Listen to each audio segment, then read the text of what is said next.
Welcome back to Gary's in the Shed. And there is a lot changing right now in the climate debate. I laid out my opinions on this in a previous episode called Climate Doom is Not Real back in November. And since then, some important developments. In particular, a major setback for the climate extremists' position on extreme weather events like storms and floods. You see, governments and institutions around the world had relied on a single study that claimed the cost of damage from extreme weather events was rising dramatically. And as a result, the study forecast a devastating collapse of global wealth. I guess the best way to frighten people these days is to threaten their money. The paper was published in the highly respected science magazine Nature almost 2 years ago.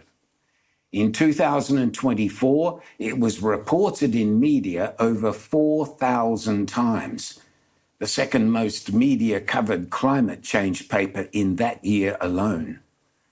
Now this has happened. The study that was having a big influence on global energy policy around the world has been retracted, with the magazine admitting it had errors too substantial for correction. This really is a climate science scandal. And someone who's been pushing back against it for years is scientist Dr. Roger Pielke Jr., Professor Emeritus at Colorado University, who exposed the flaws in the study through his own scientific work. Roger Pielke debunked the study by adjusting, or as they say, normalizing, the cost of the damage by the growth of population, wealth, and physical development. And of course, we know there's been plenty of that going on in recent years, especially in the highly exposed and very expensive coastal areas. Dr. Pielke's work proved there was no trend in the data at all. Not only that, the original study had been based, at least in part, on phony data. Roger is the author of a book called The Honest Broker, and now hosts a highly informative Substack by that same name. I recently caught up with Dr. Pielke, and I learned a lot from what he said. Roger Pielke Jr., thank you so much for joining us here at Gary's in the Shed. My pleasure to join you, Gary. So it's been quite a journey. We started with global warming and then to climate change, and now the debate seems to have shifted to extreme weather events, which is your speciality, right? Yeah, I started 30 years ago. I started a postdoctoral research position at the U.S. National Center for Atmospheric Research, focused on hurricanes and floods. And little did I know I'd still be working on those topics 30 years later. But yeah, I've been on the extreme weather beat for a long time. On this extreme weather event issue, one side of the climate debate was blaming climate change for the rising cost of damage from extreme weather events. But by adjusting those costs by economic issues like development, population, wealth, etc., your work proved there was no trend at all. Yeah, and let me say that's a completely accurate representation of where the state of the science is. The IPCC itself had a special report on extreme events a little bit over a decade ago, in 2012, and that was the conclusion of the IPCC at that time, and that conclusion has only become stronger. There's a strong consensus if you look at the insurance industry experts, if you look at the scientific literature, the overwhelmingly dominant cause of increasing costs associated with extreme weather events is more people, more property, more wealth in locations that are exposed to extreme events.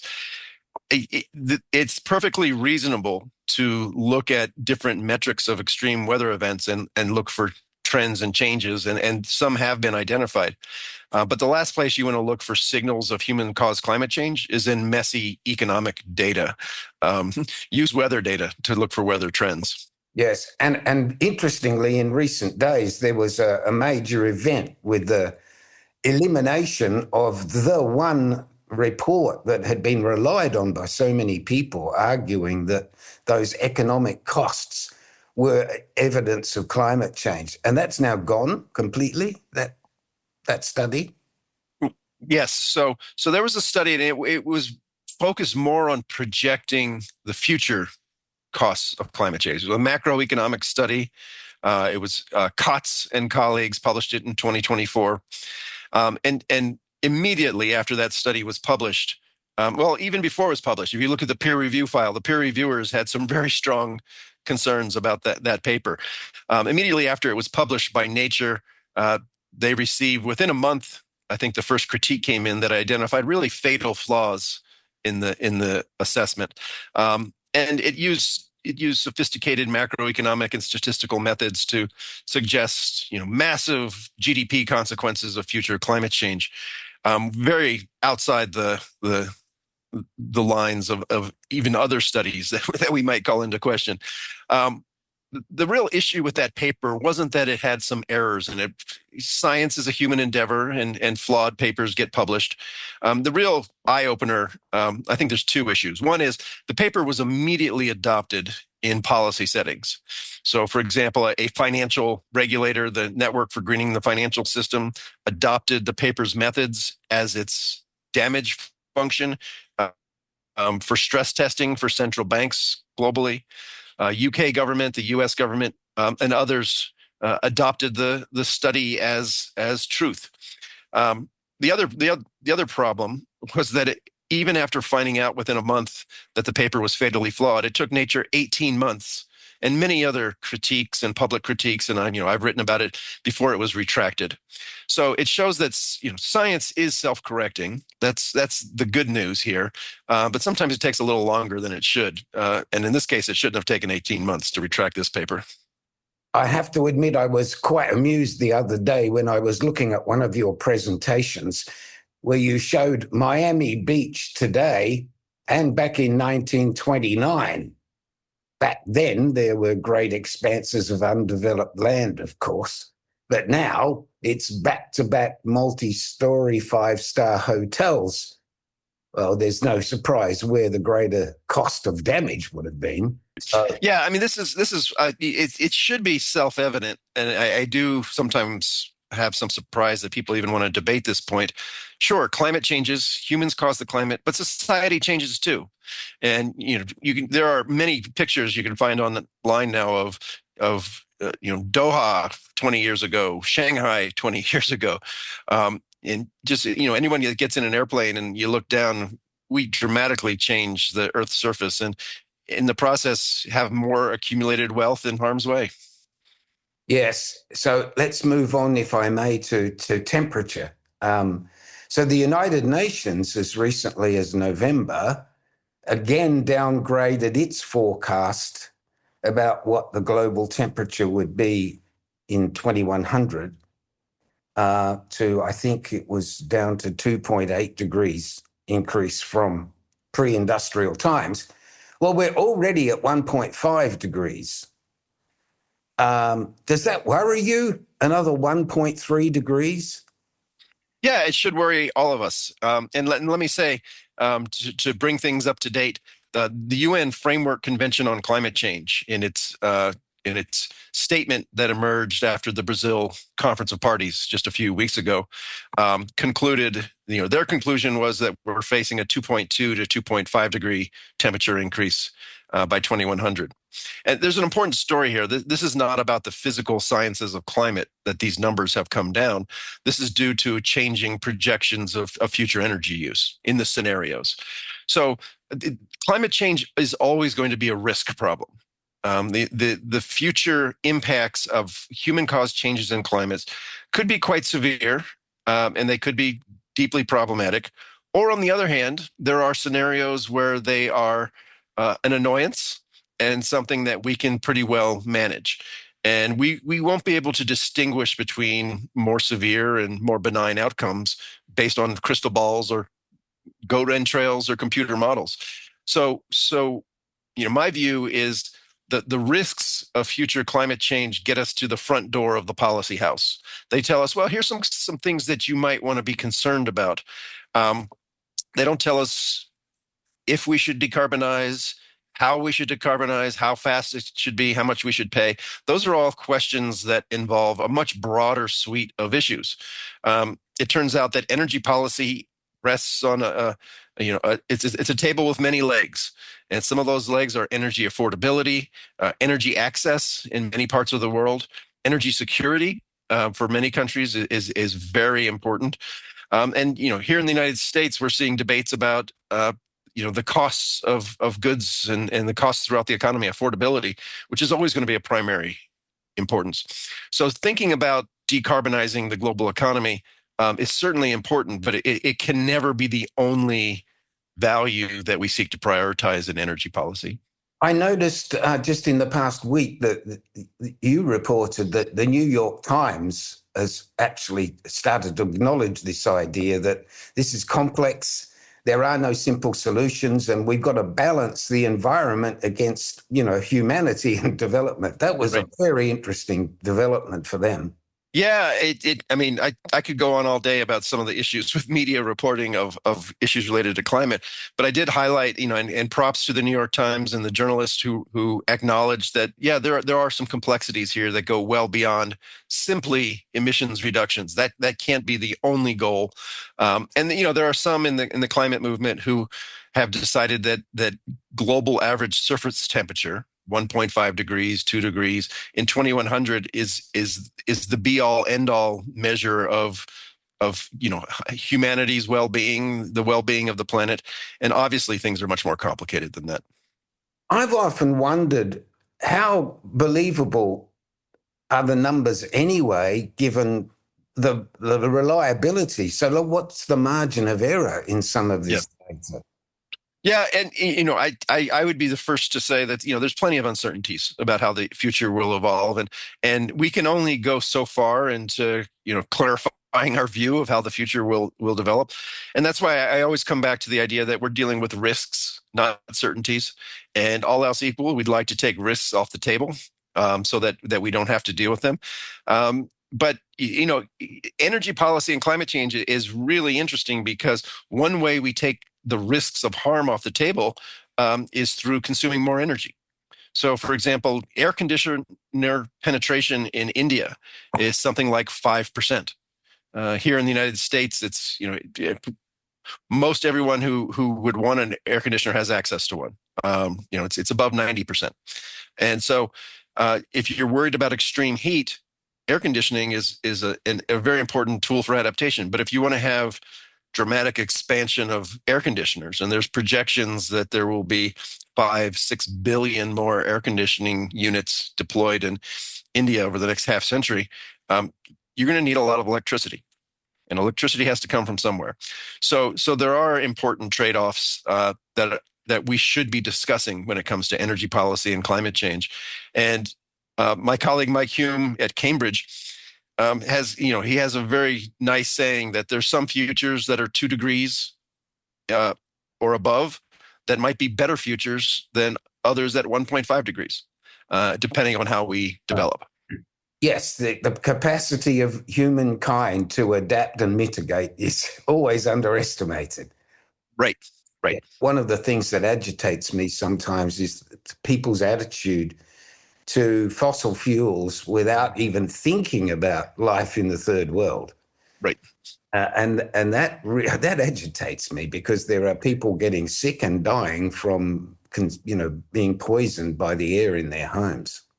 Absolutely. So when I give talks, and I get to give talks all around the world to people, and most of the time it's to what we might call the lucky 2 billion. It's those of us who have full access to the energy services that we need and want. There are a lot of people on the planet that don't yet have that access, and they are going to get it. And if they have to burn coal, they'll burn coal. And so there is this imperative, I think, for the development of energy technologies, not simply for environmental or climate reasons, but because we're in a world that's going to need massive amounts of energy going forward, whether it's AI and data centers or air conditioners or jet fuels for the future travel around the planet. Um, there's a pretty pressing imperative. And climate has evolved as a fairly narrow focus among folks in the rich world. And I agree with you to the extent that it excludes people who don't yet have access to energy services. It's an incomplete agenda.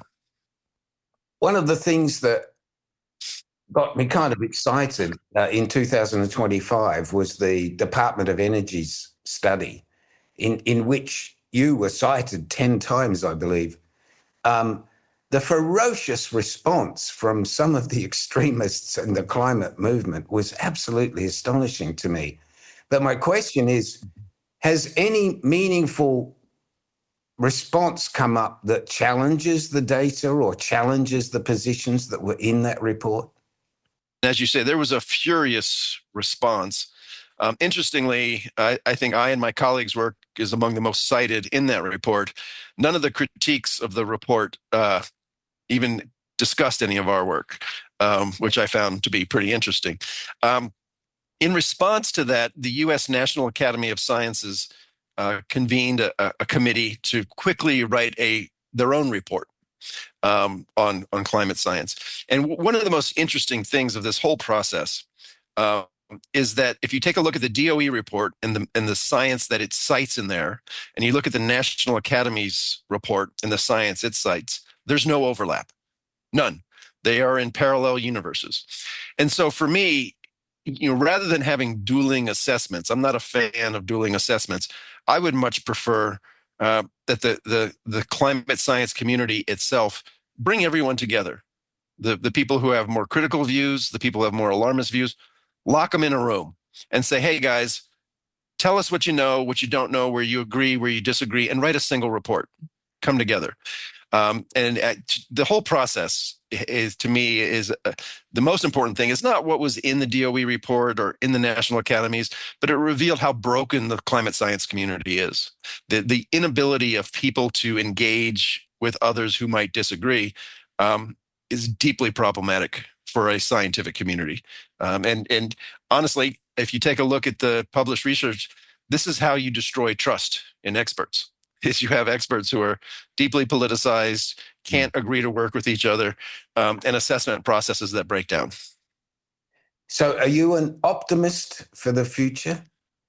I'm very optimistic. I mean, for a number of reasons. I'm optimistic on the energy front simply because necessity is the mother of invention, and we're going to need a lot more energy. And it turns out that energy is fundamental to economic growth and the success and failure of countries and companies. And so there is a new focus on energy in 2025 around the world that we haven't seen for a while. Part of it is Russia's invasion of Ukraine. Part of it is surging energy demand. Part of it is geopolitics. It has nothing to do with climate change, but I do think we're going to see significant innovation in the energy space. I'm optimistic about climate science as well. Climate science is fascinating. It's I learn a lot every day. There's great people working on it. I do think that the political fever in climate science may be breaking, and that the one reason is that activist climate scientists have been shrinking their tent, throwing out anyone who doesn't conform to a particular view, and they've kind of painted themselves into a corner. And so I do think there's receptivity among many of my colleagues and others who previously might have stayed silent or not wanted to ruffle feathers, to call things like they see them. And so, like I said, science is self-correcting. Sometimes it takes too long, but I am optimistic that process is going to get repaired in coming years. Well, let's hope so. Let's hope some of the paranoia and the fever pitch comes down a bit. Yeah, absolutely. So, Roger, listen, it's been a great pleasure meeting you face to face finally. And thank you very much for your time. I'll be following this. We'll chat again some other time. Yeah, I appreciate it, Gary. Appreciate it a lot. Thank you. It was good to talk to a scientist with a balanced view about climate, someone who is optimistic about both global energy policy and the future of climate science. And a final postscript to this story, we now know that for 2025, the continental United States experienced no hurricane landfalls. That's right, none. For the first time in a decade. So, despite what Barack Obama said, the science is clearly not settled.